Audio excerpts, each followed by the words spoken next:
जी hello viewers, मैं हूं कमर चीमा। और व्यूअर्स मेरे साथ मौजूद हैं मिस गौरी। अभी रिसेंटली आपको पता है मैंने एक दो शोज इनके साथ किए थे। उन्होंने एक बुक भी लिखी है चाइना के ऊपर, ब्लिंकर्स ऑफ, और जो बड़ी इस वक्त पॉपुलर है। बड़े जो डिफरेंट बुक स्टोर्स हैं वहां पे भी आपको इंडिया में मिल जाएगी, अमेजोन पे भी मिल जाएगी। Thank you very much miss Gauri for your time for a talk. Thank you so much Cheema साहब। Thank you. अच्छा मैडम, आपकी मौजूदगी का फायदा उठाते हुए पहली बात तो ये करनी है, जो पहला सवाल आपसे करना है, क्योंकि अभी प्राइम मिनिस्टर मोदी गए हुए थे अमेरिका, और जो वहां पे जो क्वाड समिट हुई in person, first in person summit हुई है, तो वहां पे जाहिर बात है बड़े पैमाने पे बात हुई, और चारों लीडर्स ने बात की, और एक नया दुनिया को जो एंगल है वो देखने को मिला।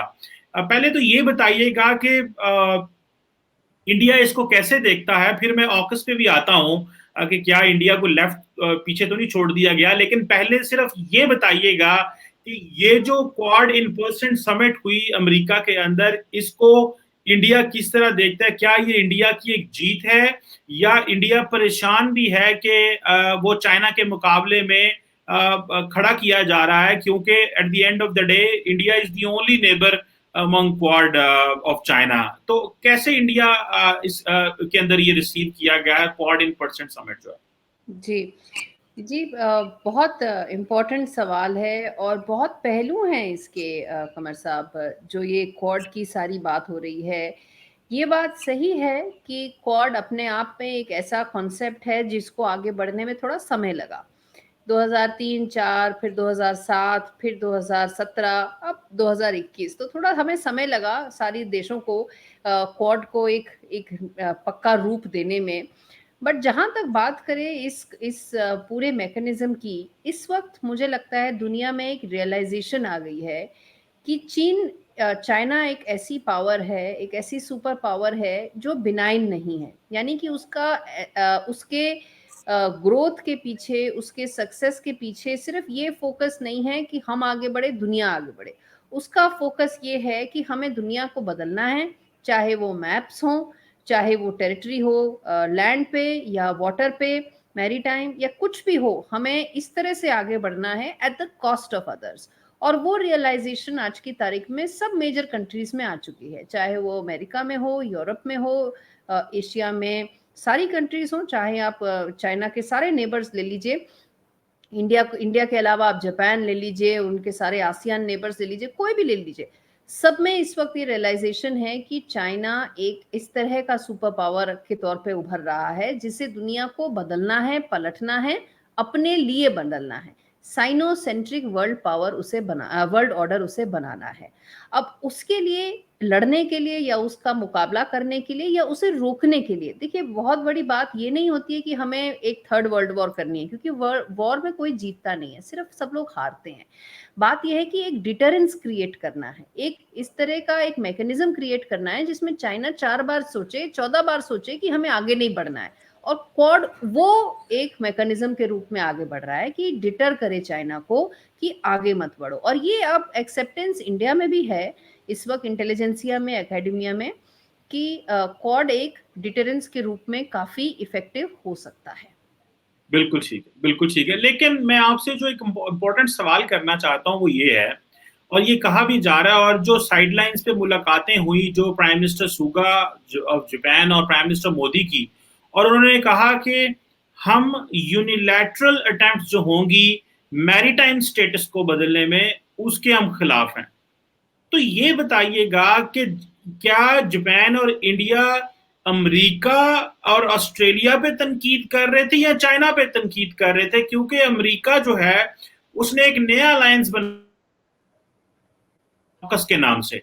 सो इंडिया क्या लेफ्ट आउट फील कर रहा है, या इंडिया ये समझता है कि, और जापान भी ये समझता है कि ये जो गोरे हैं ये हमें उस तरह ट्रीट नहीं करते जिस तरह ये एक दूसरे को ट्रीट करते हैं? और शायद एक ये जरा हमें इसको थोड़ा बताइएगा ऑकस एंड क्वाड के हवाले से, कि क्या जापान और इंडिया लेफ्ट आउट फील करते हैं when AUKUS comes in as an another alliance in the presence of Quad? मुझे लगता है इस वक्त क्योंकि क्वाड एक ऑफिशियल अलायंस नहीं है, एक मैकेनिज्म है, इसीलिए मैं बार बार मैकेनिज्म, प्लेटफॉर्म इस तरह के शब्दों का प्रयोग कर रही हूँ। ये क्योंकि एक फॉर्मल अलायंस नहीं है, तो एक से ज़्यादा मैकेनिज्म के होने की इसमें गुंजाइश है, संभावना है, और इसी को ऑकस के रूप में आप सामने भी देख रहे हैं। जहाँ तक क्या इंडिया जापान के इंटरेस्ट अलाइन नहीं होते हैं, ये ही मेरा ख्याल से आपका मेन क्वेश्चन है। वो क्वाड के साथ अलाइन होते हैं, और चारों कंट्रीज इस वक्त बिल्कुल अलाइंड हैं कि हमें चीन के खिलाफ, चाइना के खिलाफ एकजुट होकर एक डिटरेंस क्रिएट करनी है। बट वो कैसे क्रिएट करनी है, ये एक इवॉल्विंग आंसर है। क्या मिलिट्री होना चाहिए, क्या क्लाइमेट चेंज रिस्पॉन्सिबल के खिलाफ एकजुट मुहिम छेड़नी चाहिए, क्योंकि सारी जो इंडियन ओशन और साउथ चाइना सी की कंट्रीज हैं वो क्लाइमेट चेंज से भी बहुत प्रभावित हैं, जिसमें चाइना का बहुत बड़ा रोल रहा है। बट क्या क्लाइमेट चेंज एक फोकस होना चाहिए, क्या कोविड-19 के बाद इकोनॉमीज को रिपेयर करना चाहिए, ये फोकस होना चाहिए। ये सारे आंसर्स अभी डेवलपिंग हैं, क्योंकि सिचुएशन ही डेवलपिंग है। इसकी वजह से एक ऑकस तरह का एक पैरेलल सेंटर या पैरेलल प्लेटफॉर्म भी क्रिएट किया गया है। ये ना भूलें कि ऑस्ट्रेलिया एक ट्रीटी पार्टनर है अमेरिका का। तो ऑस्ट्रेलिया और अमेरिका की जो इक्वेशन है वो इंडिया और अमेरिका की इक्वेशन नहीं है, हो भी नहीं सकती है। इंडिया अपना एक इंडिपेंडेंट सॉवरन कंट्री है जिसने किसी के साथ ट्रीटी नहीं साइन की है, डिफेंस ट्रीटी नहीं साइन की है। तो हमारी इक्वेशन ऑस्ट्रेलिया की तरह नहीं हो सकती है जब हम अमेरिका के साथ उसकी बात करें। तो इसी वजह से ऑकस नाम का एक जो अलग मिलिट्री अलायंस है वो शेप अप हुआ है। वो प्योरली मिलिट्री इन नेचर है, प्योरली फोकस्ड फॉर ऑस्ट्रेलिया है, and purely focused for submarine technology है, बिकॉज वो एक बहुत बड़ा गैप है ऑस्ट्रेलिया के लिए। अच्छा, तो चले ये बताइएगा कि इसको जब अमेरिका जो है, आप क्वाड के पार्टनर भी हैं, that means you are going to counter China. तो ये बताइएगा कि इंडिया ने क्या ऐसा मैकेनिज्म एस्टैब्लिश किया है या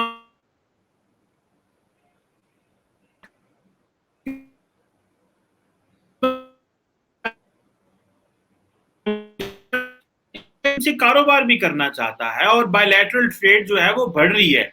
सो ये कैसे आप ट्रस्ट भी चाइना का विन करेंगे लेकिन चाइना के मुकाबले में जो अलायंसेस है उनका हिस्सा भी बनेंगे। तो how can India balance this position? उसका आंसर कमर साहब आता है नॉन मिलिट्री एस्पेक्ट्स में। जैसा मैंने कहा, military responses and war like responses are very simple to execute. उसमें तो क्या है, आपको एक आगे बढ़ना है और बढ़ते चले जाना है, लेकिन उसके जो रेमिफिकेशंस हैं, रेपरकशंस हैं, वो बहुत वाइड और बहुत वास्ट होते हैं। There are no winners in that. उसकी बदौलत अगर आप नॉन मिलिट्री एस्पेक्ट्स की एंगेजमेंट की बात करें तो वहाँ पर बहुत स्कोप है। इंडिया अपना ट्रेड, उसका बहुत बड़ा ट्रेड है चाइना के साथ, बट पिछले 1 डेढ़ साल से एक ये भी एक्सेप्टेंस और रियलाइजेशन आई है कि इंडिया को चाइना की डिपेंडेंस कम करनी है। जो आत्मनिर्भर भारत की जो पूरी बात हो रही है, वो वहीं से उसका सारा फाउंडेशन ये है कि हमें किसी भी तरह से अपनी चाइना डिपेंडेंस कम करनी है। ये एक दिन में नहीं हो सकता, क्योंकि एक तो उसका कारण है कि चाइना भी एक बहुत बड़ी इकोनॉमी है। चाइना क्योंकि इतनी बड़ी इकोनॉमी, उसका हर एक कंट्री के साथ बहुत ज़्यादा बड़ा ट्रेड है, तो एक दिन में नहीं हो सकता। बट मुझे लगता है उस दिशा में, उस डायरेक्शन में बहुत प्रोग्रेस और बहुत काम हो रहा है कि जो स्पेसिफिक सेक्टर्स हैं जहाँ पे हमारी चाइना के साथ ट्रेड बहुत ज़्यादा है और हेल्दी नहीं है, कि हम रॉ मटेरियल्स ले रहे हैं और फिर फिनिश गुड्स उनको दे रहे हैं या बाहर दे रहे हैं, तो उस तरह की ट्रेड कॉम्पोजिशन को चेंज करने की इस वक्त रियलाइजेशन हो रही है। जहां तक डिटरेंस की मैं बात करूं या क्वाड की बात करूं, कमर साहब, बात यह है कि अगर डिटरेंस सॉलिड है, अगर डिटरेंस इफेक्टिव है, तो अपने आप चाइना लाइन पे आएगा। अपने आप चाइना फिर बोलेगा और सोचेगा, और ये स्ट्रेटेजिक थिंकिंग में चेंज आएगा कि हम रोज रोज बैठ के ये आइलैंड एक्विजिशन पे नहीं लग सकते साउथ चाइना सी में, और रोज रोज हम बैठ के ये एलएसी को हॉट नहीं बना सकते। उससे अच्छा है हम बात करें बायलैटरल ट्रेड को, बायलैटरल टाइज को इम्प्रूव करने की। मुझे लगता है अगर क्वाड या उसके जैसे और मैकेनिज्म्स इफेक्टिव होंगे तो अपने आप चाइना इस तरह की थिंकिंग जो है चेंज करेगा।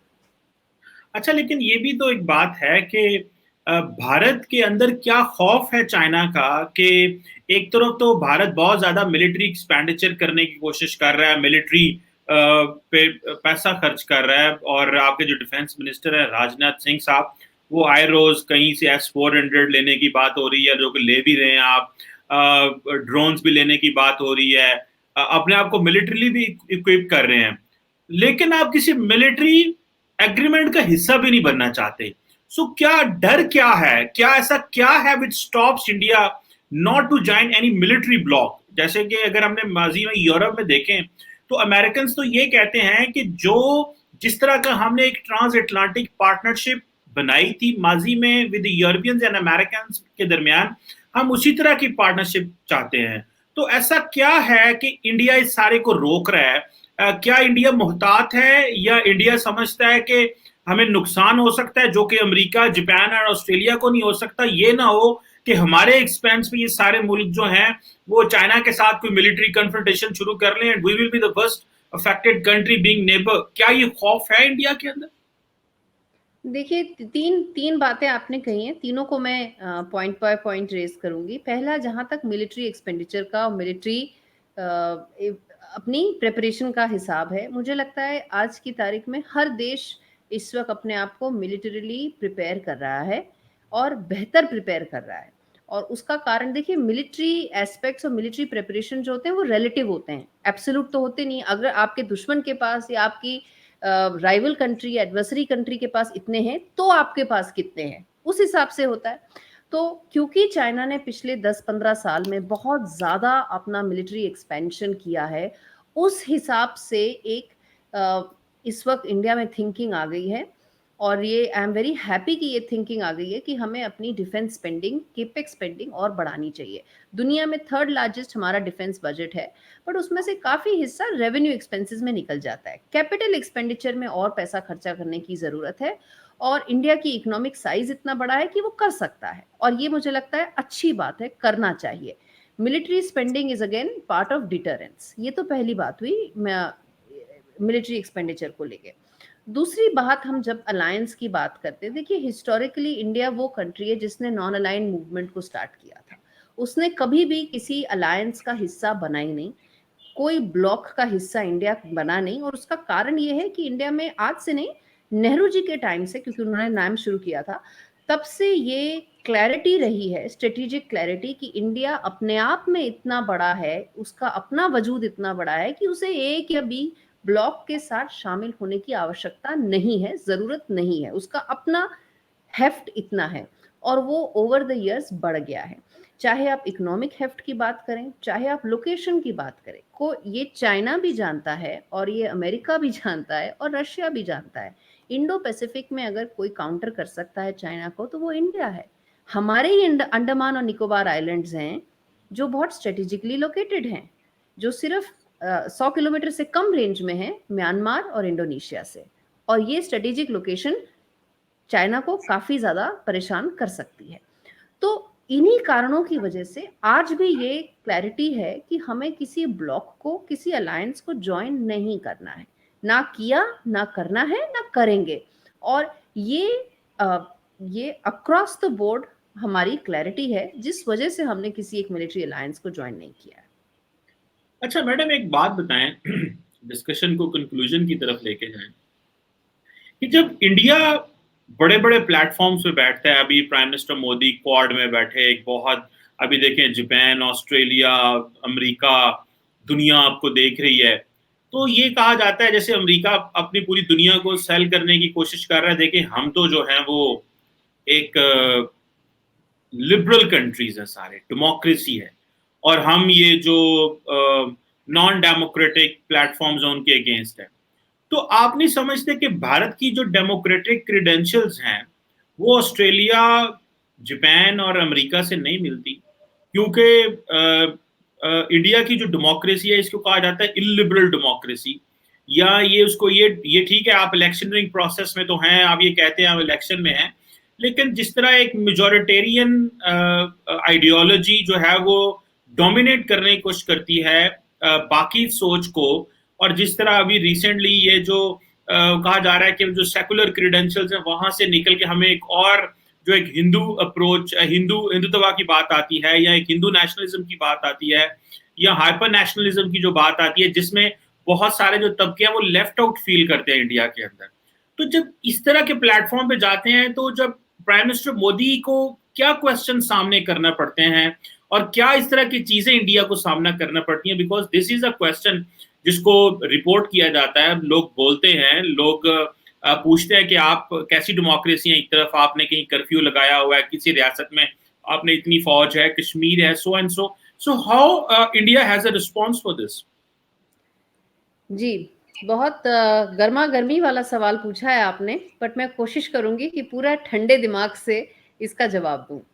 जहाँ तक डेमोक्रेसी की बात करें, इंडिया वो देश है जिसमें दुनिया में सबसे ज़्यादा डेमोक्रेसी की अगर हम बात करें, तो highest number of voters are in India and there is a continued tradition of democracy. हमने कभी मार्शल लॉ नहीं देखी, हमने कभी ऐसा टाइम नहीं देखा कि हम पे मिलिट्री रूल रहा हो या इस तरह का। तो ये कंटिन्यूड डेमोक्रेटिक ट्रेडिशंस का हमेशा से इंडिया में एक माहौल रहा। जहाँ तक हम बात करें माइनॉरिटीज़ की जो आप कह रहे हैं, इंडिया एक ऐसा देश है जिसमें हमने एक माइनॉरिटी को प्राइम मिनिस्टर बनाया है, प्रेसिडेंट बनाया है, वाइस प्रेसिडेंट बनाया है और कभी ये नहीं सोचा कि क्या ये नहीं होना चाहिए। हमारे पड़ोसी मुल्क इस तरह से सोच भी नहीं सकते। क्या एक माइनॉरिटी हिंदू या माइनॉरिटी सिख, चलिए मुझे लगता नहीं है कोई बचा होगा वहाँ पे, बट फिर भी minority Sikh, minority Christian Afghanistan में या पाकिस्तान में before Taliban, I am talking about Afghanistan, क्या वो एक इस तरह के हाईएस्ट ऑफिस में आ सकता था? नहीं आ सकता था। चाइना में आज भी हम बात कर रहे हैं, क्या वीगर मुस्लिम्स की आवाज़ है? नहीं है। चाइनीज़ डिसिडेंट्स जो दुनिया में बाहर असाइलम पा लेते हैं, वो दर्दनाक आपको घटनाएँ बताएँगे किस तरह से वीगर मुस्लिम्स के साथ काम हो रहा है, उनके साथ अत्याचार हो रहा है। बट चाइना में इस तरह की कोई बात कभी सामने नहीं आती। तो मुझे लगता है डेमोक्रेसी की हमारे नेबरहुड में कोई ट्रेडिशन नहीं है, कोई रिस्पेक्ट नहीं है, कोई कल्चर नहीं है। इंडिया इकलौता ऐसा है जहाँ पे ये बात हो रही है और कंटिन्यूड ट्रेडिशन है। आज भी अगर आप देखिए इलेक्शन होंगे, सबका हक बनता है वो किसे वोट दें और बहुत ट्रांसपेरेंट तरह से उसका रिजल्ट आ जाता है और रिजल्ट एक्सेप्ट किए जाते हैं। कोई ऐसा नहीं है कि रिजल्ट ओवरटर्न हो जाए। जहाँ तक ये माहौल बनाने वाली कुछ खबरों की बात की जाए, वो माहौल बनाने के लिए देयर आर सम इकोसिस्टम्स जो इस तरह की गलत अफवाहें उड़ा देती हैं और उसको फिर उसे एम्प्लीफाई करती हैं और फिर प्रोपोगेट करती है। और मुझे लगता है मिस इन्फॉर्मेशन एक ऐसी चीज़ है जिसमें इंटेलेक्चुअल्स को दूर रहना चाहिए और उन्हें एक्टिवली उसे कम करना चाहिए। और मुझे लगता है एज एन इंटेलेक्चुअल आपका भी इसमें एक बहुत इंपॉर्टेंट रोल रहेगा टू इंश्योर कि जो मिस इन्फॉर्मेशन कैंपेन कभी कभी आते हैं वो हट जाने चाहिए। जैसे दिल्ली राइट्स को लेके बहुत मिस इन्फॉर्मेशन चली। जो लड़का था जिसने गोली उठाई, जिसने बंदूक तानी एक दिल्ली पुलिस के अफसर के ऊपर, पहले बोला गया, मिस इन्फॉर्मेशन चलाई गई कि वो एक हिंदू अपर कास्ट है और उसके ऊपर क्योंकि हिंदू अपर कास्ट था तो इसलिए कुछ एक स्पेसिफिक स्टोरीज चलाई गई। वो सारी स्टोरीज बदल गई जब उसकी आइडेंटिटी कुछ और निकली। दिस इज मिस इन्फॉर्मेशन और ये दुर्भाग्यपूर्ण है कमर साहब कि हम इस टाइम में रहते हैं कि miss information becomes bigger than the actual information. बहरहाल बात यह है कि ये जहां तक सारी कैंपेन्स हैं ये दुनिया भर में चल रही हैं। America is also a victim of it and India is also a victim of it.